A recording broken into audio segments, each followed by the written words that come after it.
It's KFI AM 640, and you're listening to The Conway Show on demand on the iHeartRadio app.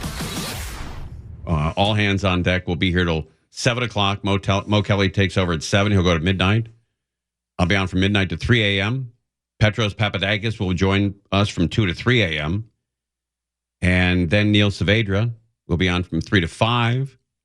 Amy King from 5 to 6. Bill Handel, Gary and Shannon, John Colbelt, this show, and it continues. We're going to have all the latest. This unbelievable disaster in Pacific Palisades. One home after another after another. We're watching on Channel 11 right now. There's a bush on fire. There's a fence on fire. And a garage is next. And there's no firefighters there. They just don't have enough manpower to sit in front of every one of these homes. And the worst winds are about to happen in about 2 hours from now. And we have James Brotherton is with us. He's with NOAA and the National Weather Service covering Los Angeles and Oxnard. He's a meteorologist. He was on with us before.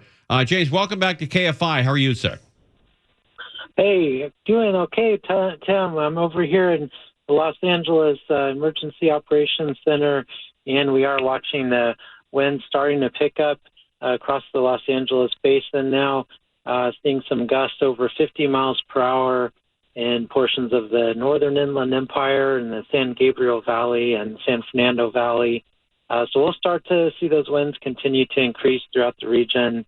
As you said, over the next few hours, winds peaking tonight around the midnight hour with strongest gusts around 80 miles per hour. So we are looking at the potential for some destruction from these strong wind gusts coming out of this major Santa Ana storm event. So I just want to make sure everybody's prepared and follow all local evacuation orders if you do have any of that come your way. We could see 80-mile-an-hour winds at sea level? The strongest winds will probably be above sea level, but I couldn't rule out some gusts as strong as about 60 miles per hour at sea level and about 80 miles per hour in the hills above Los Angeles. I mean, that's really an unprecedented wind event. When I say unprecedented, I mean going back to, 2011, something like that? Yeah, this is. It's been quite a while since we've had this strong of a wind event. Definitely the strongest Santa Ana event so far of this season, coupled with really historically extreme dryness across the region due to the lack of rain. No, James, again, I'm from the San Fernando Valley. I live here my whole life, and I was, as a kid, we're always protected. If the Santa Ana winds were coming, out of the north and going towards the ocean, the people who lived in Chatsworth and Granada Hills, they were always sort of protected by those mountains. But this is some kind of different wind event where the wind is coming down over those mountains as quickly as it's going over the mountains. That's odd, isn't it? So in a more major Santa Ana event, it does tend to affect much more of the area. And that is what we're seeing, and that's due to a couple things. It's just the strength of the system, but we also have what's called upper-level wind support. We have the upper parts of the atmosphere are supportive of pushing that air down towards the surface. So once we have that in place with that strong pressure gradient, just the difference between the high and low pressure, then we do. It is pretty common to see it in a more widespread, but like you said, normally, it's just in those isolated areas. We have to have a major event before we see the wind spreading across pretty much the whole region, like what we're seeing today. And what about our friends? I know you cover L.A. and Oxnard. What's going on up in Oxnard, and when can they expect the toughest winds? The winds up there in Ventura County are they're already gusting around 50 to 60 miles per hour in the Calabasas area. However, it hasn't really reached the city of Ventura, but we'll see the stronger winds after midnight up there, but not quite as strong as what we're seeing in Los Angeles. Oh, they catch a little bit of a break. Yeah, it shouldn't be quite as bad up there. Okay, and when, James, one last question. I know you're a busy man. When can we go outside and not have any wind? Is that Sunday? Is it Monday?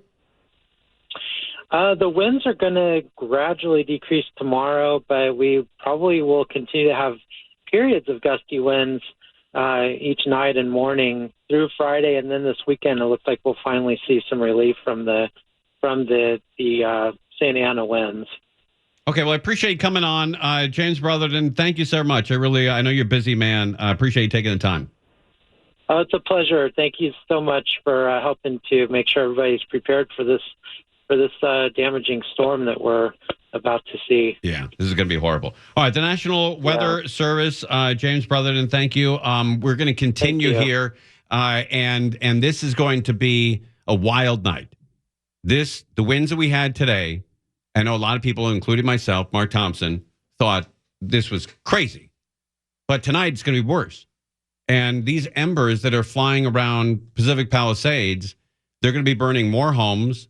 The trees at Gelson's, they're protected by a lot of cement around there. Yeah, a lot of it. They're in the Palisades. Yeah. You've been to that Gelson's. Of course. And those trees are on fire. And God forbid, if that Gelson's, I don't know if there's another market out there. I'm not that familiar with the Palisades. But I think that's the market that people go to out there. I mean, the entire area, the Palisades town, is being thrown on its side as a result of this. The evacuations, of course, include everybody. So, I mean, the shops, grocery stores, et cetera, they're all empty. Yeah. And power, as you suggested, has been cut off to a lot of the area because of the devastation. And the embers that are flying around there. And this is only going to get worse. At between 8 o'clock tonight, so an hour and 45 minutes, until 10 a.m. is going to be ferocious. The winds right now are not even close to what they're going to be at midnight tonight. And everybody we've had on so far, we've had Rick Dickers come on. I know you were in the weather game for a while. We had Captain Eric Scott come on, and then we also had James Brotherton come on. They all agree that around midnight tonight is when we're going to see the second punch. And that is going to be brutal. There's going to be a lot of devastation. I mean, frankly, when you're coming on the air, it may be the peak of and it will extend, continue for hours, for a few hours after that. I mean, again, if you follow wind velocities. Sure. But look, it's no picnic when the wind drops to 35, 40 miles an hour. I mean, we're talking about at the peak of the wind velocities, 60 to 80 miles an hour. But, even at 40 or 35, a fire that's driven by those kinds of winds, you cannot get the upper hand on that. All right, we're going to cover this all night long. Again, we'll have, it'll be myself, Mo Kelly. I'll be back at midnight. Then Neil Saavedra, Amy King, Bill Handel, Gary and Shannon, John Colbelt. We are going to be on as long as there is these winds. And as long as there is the fire going on in Pacific Palisades, we will be covering it wall to wall all night long right here on KFI AM 640. You need to stay on KFI tonight. You're listening to Tim Conway Jr. on demand from KFI AM 640. This is a major disaster that's going on in Los Angeles right now. I know we're feeling winds throughout Southern California, all the way from Central California on the coast, all the way to San Diego and Mexico. Everyone's feeling these winds. But the people in Pacific Palisades are not only dealing with the winds, but a ferocious, unbelievable, fast-moving fire going right through the heart of the town. And that fire is up to 2,900 acres. 2,900 acres. It seems like every hour it doubles. Well, it's exploding inside besides because of the wind. It's just, as we were saying, there's just no way to stop. Right. And what does this look like tomorrow? When the sun comes up after you've had hours and hours, is there any way to stem this tide? And I don't know what's going to happen in this state. We had the Ventura fires, and it started.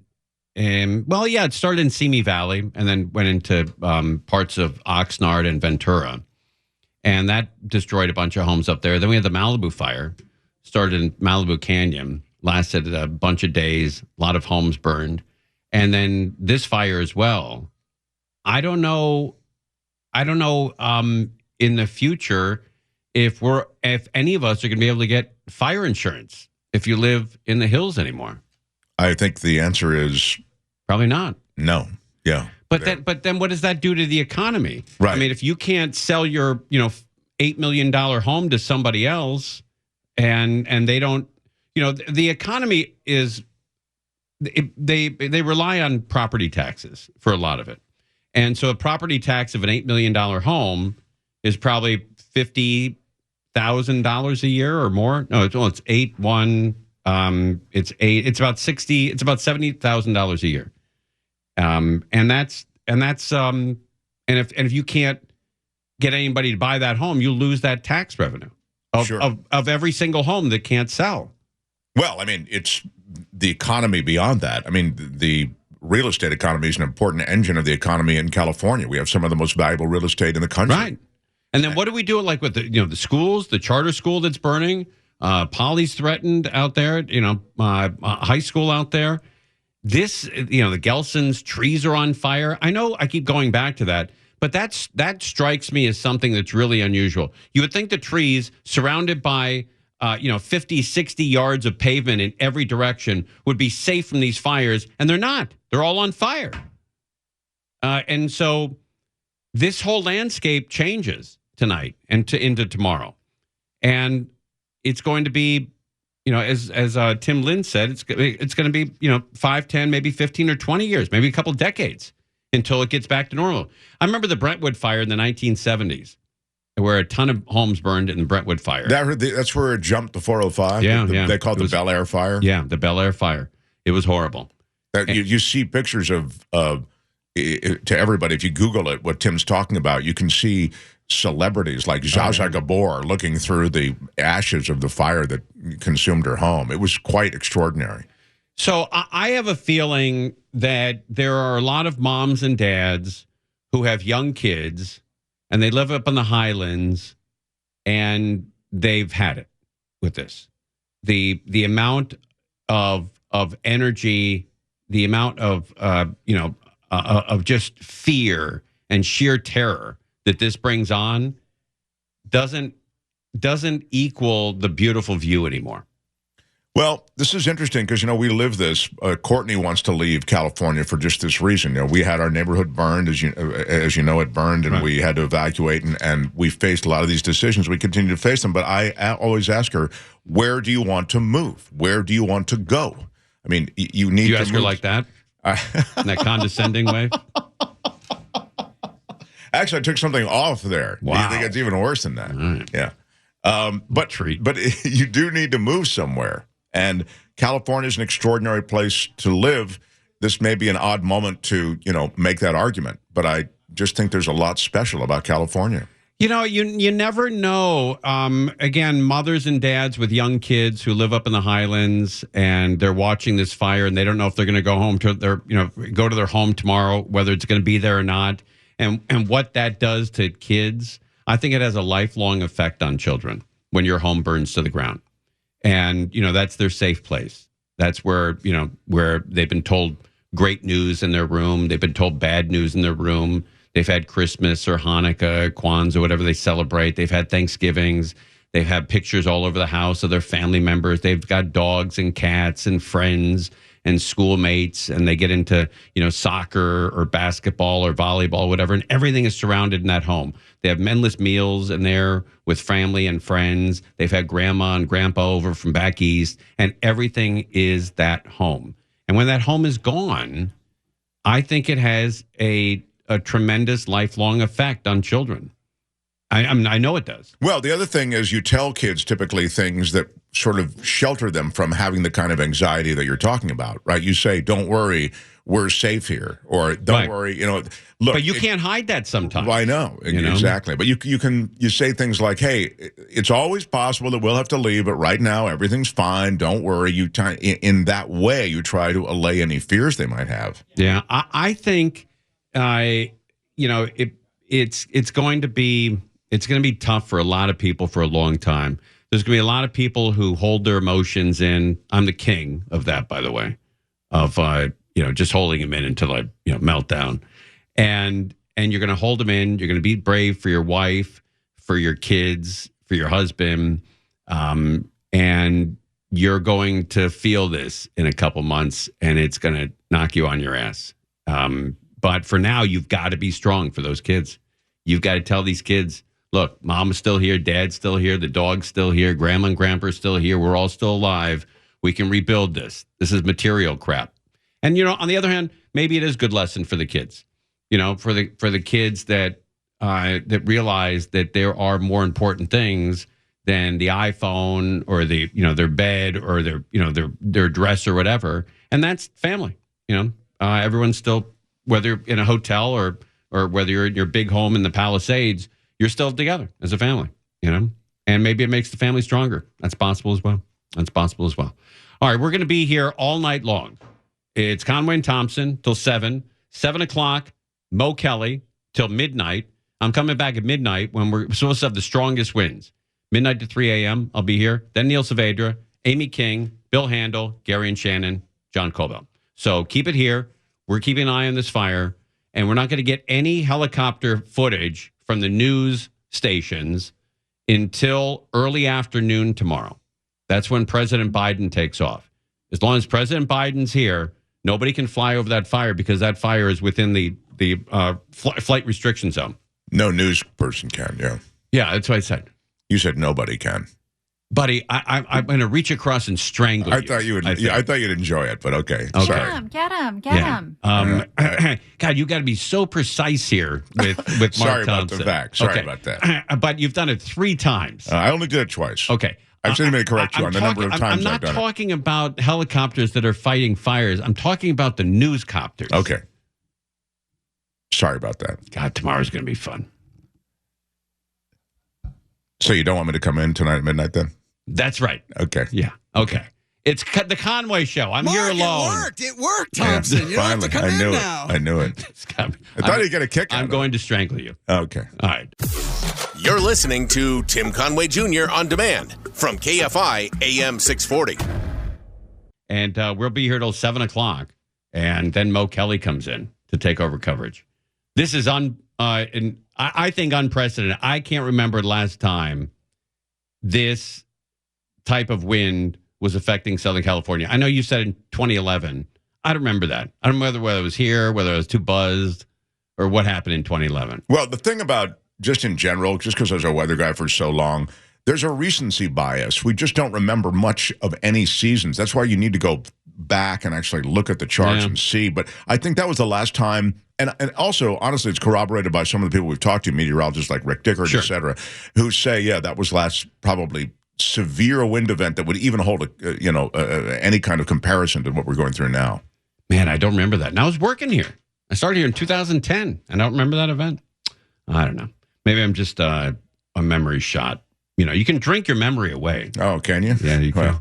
The Palisades fire is up to 2,900 acres. It is a tremendous disaster. There are a lot of people who are going to see their entire life burn up. And I think a lot of people didn't take, like I'm one of them, I don't take it seriously with the get your ready, set, go bag. I didn't take that seriously. I still don't. I have an emergency kit for earthquake, but I don't have all my memories that I could take with me and split. Do you? I actually have already loaded up the car. Oh, wow. You're ready to roll. Well, we've been through it. And is that right? Yeah, you're right. We just don't mess with it. It's real. So you really have a car loaded ready to go? With clothes and... Is that right? Yeah. All that stuff. Yeah. That's good. Good for you, buddy. No, I mean, that's just, again, it's forged of experience. That's the only reason I've done it. Bellio gave me a phone number here. LA Fire Department is asking all members to call and report immediately. Is that right, Bellio? LAPD, LAFD, LA Fire Department? Report availability. Report availability. All right. Report availability. That is not a good sign when they're asking firefighters to report availability. Can I give out that phone number? Is that number right? Yes, no, it's been on all the channels. Okay. The phone number, if you're at the LA Fire Department, it's 213-576-8255. 8962. 213-576-8962. You would think there'd be a way to get a hold of them. Maybe a cell phone or pager or something. Yeah, you'd think there'd be like you could send out a blast type thing. Or maybe this is the way they do it. They ask us to we send out a blast. Yeah. But watching the wind here, you can see it's picking up in the Palisades. And the ferocious wind is going to be right around midnight. So whatever you have to do between now and midnight to secure. I know Kreeger, you have a very high quality, very heavy furniture around your pool. Yeah, half of it ended up in the pool this morning when I got up. That's a chaise lounge. It weighs like 30, 40, 50 pounds. Yeah, and I had to yank it out of the pool this morning, along with a bunch of other stuff. About good 5-6 pieces of patio furniture ended up in the pool today. It wasn't the neighborhood kids? Not that I know of. No, it was the wind. If I ever catch them rascals. Yeah, no, choke them out. But it was the wind that did it. Yeah. That's heavy. I remember being at your house. It's you strain your back moving that crap. Oh yeah, and then it's waterlogged. Oh no. Yeah. All right. Well, I'm looking at pictures right now. Mark, that picture on Channel 11 right now looks like hell. Yeah, no, it's a hellscape. That's exactly right. All the homes are burned. There's one. Oh no, I was going to say there's one house that's not burning. Then they put the camera over, and now that house is burning. Yeah, burning from just behind. But every one of those homes on that beautiful tree-lined street is on fire. And the Palisades is one of the most beautiful neighborhoods in all of America. In the world. Yeah. It's the most desirable place to live, I think, in California. You know, it has better weather than Marin County or San Francisco. It has everything going for it. Or it did. It has a great downtown area. There's a lot of kids that really enjoy that area. There's a lot of people that work in the entertainment industry that live in that area. A lot of music people. They just redid that Rick Caruso. It's like a mall type thing. It's an outdoor mall with restaurants and like Americana. Centers. Yeah, exactly like that. Yeah, and it's stunning. I mean, everything in the Palisades just has is picture perfect. And tonight, it's all ablaze. And somebody's looking at this right now. It's a 2-story house, sort of a colonial style, I guess. Not good with home styles, and it's on fire. It's next to looks like a brand new house, or it's been modern, updated and looks like a modern home. And they're bringing the fire hose out, and they're going to try to save the house next to it, but they can't save the house that's already on fire. They're not even putting any water on it. It is unbelievable. All right, Steve Kreeger is with us, L.A. County. As a matter of fact, we're going to take a break. Then we're going to come back and talk to Steve Kreeger. He's L.A. County retired fire captain, and he's going to be on with us, I think, tonight as well. So we'll talk to him. You're listening to Tim Conway Jr. on demand from KFI AM 640. What a night. What a night you're going to have. You'll be back on the air at midnight. That's right. Coming back at midnight. And we'll be reporting on the most ferocious winds. They're due to start in an hour and 10 minutes at 8 p.m. That's going to be the start of it.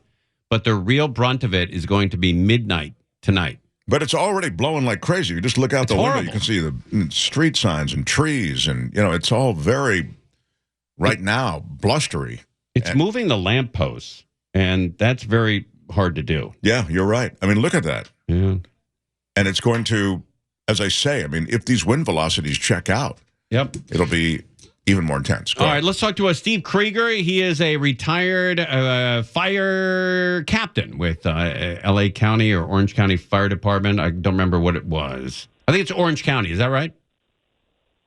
No, it's Los Angeles County Fire Department. Damn, I always screw that up. 50-50 shot. All right, I messed. I always get wrong on 50-50. All right, so we're talking about this fire in the Palisades, but you've got news that there's something else going on?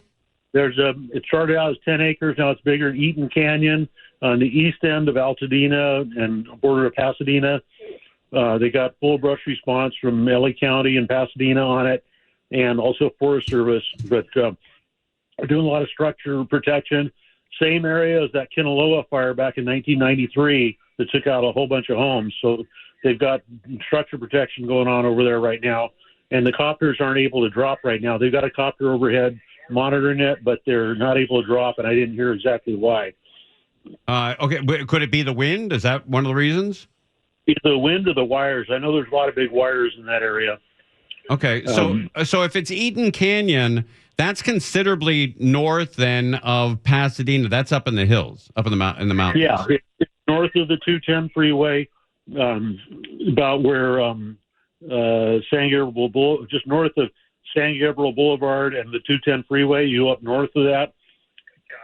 So It's on the border of Pasadena and Altadena. Yeah, right at the kind of at the base of the Mount Wilson. If you go all the way up the hill there, it would take you to Mount Wilson. But it's right on the border of the national forest and the city area. Right. You've got the Eaton Canyon Reservoir up there, which is probably extremely dry right now. And that's a beautiful place where everybody goes to, walk dogs and run trails and stuff. And so that fire, because of the winds, that'll be blowing then towards Pasadena or towards the 210. It can be, but it just depends on the winds, how it shifts up there in the canyon. Because you never know, even though you have a wind coming out of the north, it gets in those canyons and it could go every direction.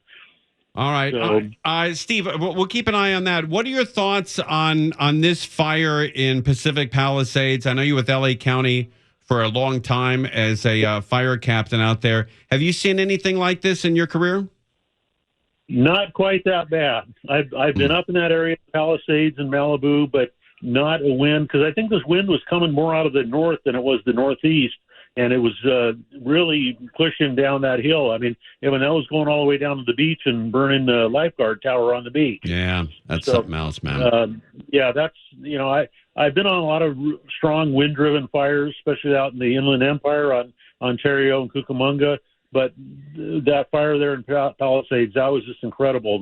I was watching it all day, and the wind was just pushing that fire down there like crazy. I mean, the guys can't even really fight the fire when it's like that. It's, your water streams are just pushing back in your face. That should keep the wind to your back, and then your streams just break up. They're not really effective, especially in those palm trees up there. Most of the fire truck hose streams can't even reach the top of those palm trees when the wind's really hard. And those palm trees catch all the embers. That's like at that Gelson's, you got all those palm trees in the parking lot, and the embers just fall right down into the branches and get going. Even if the branches aren't dead and brown, it's so dry right now that those embers just get down in there and get things going. Yeah, so. I appreciate you coming on. I'm going to be on midnight to 3. If you're up, we'd love to have you on.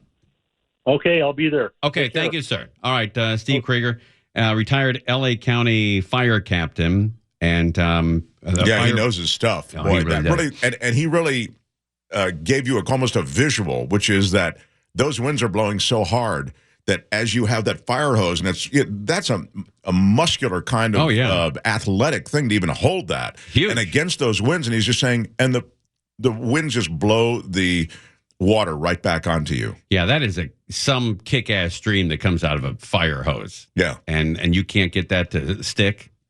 That's incredible. All right, we're in for an unbelievable night. This fire has grown to 2,900 acres.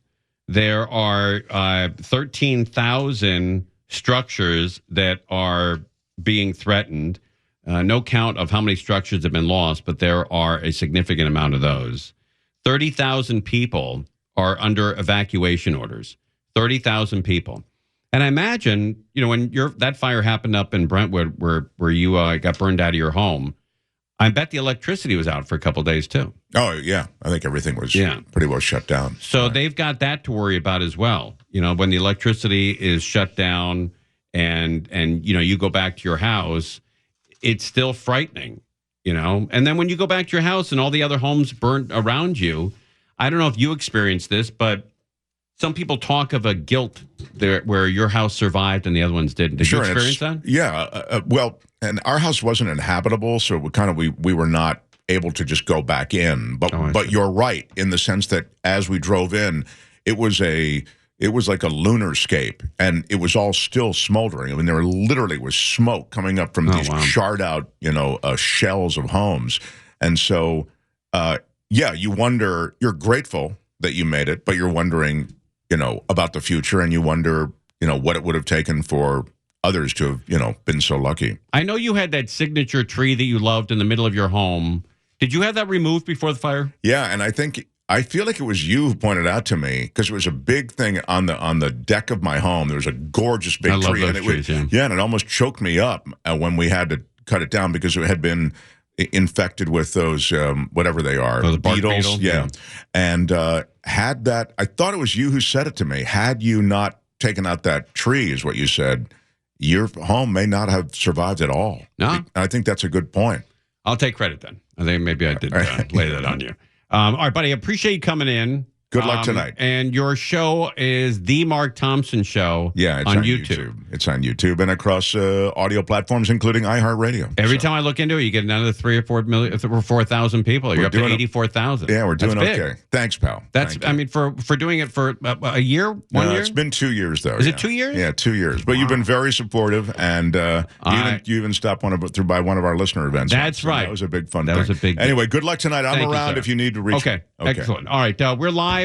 Mo Kelly next. He'll stay on until midnight tonight. Right here, all the information on this big wind event. The wind's coming. It's going to be ferocious around midnight, and this fire continues in Pacific Palisades. You're going to need KFI all night long and all day tomorrow. So keep it right here on KFI AM 640. Conway Show on demand on the iHeartRadio app. Now, you can always hear us live on KFI AM 640, 4 to 7 p.m. Monday through Friday, and anytime on demand on the iHeartRadio app.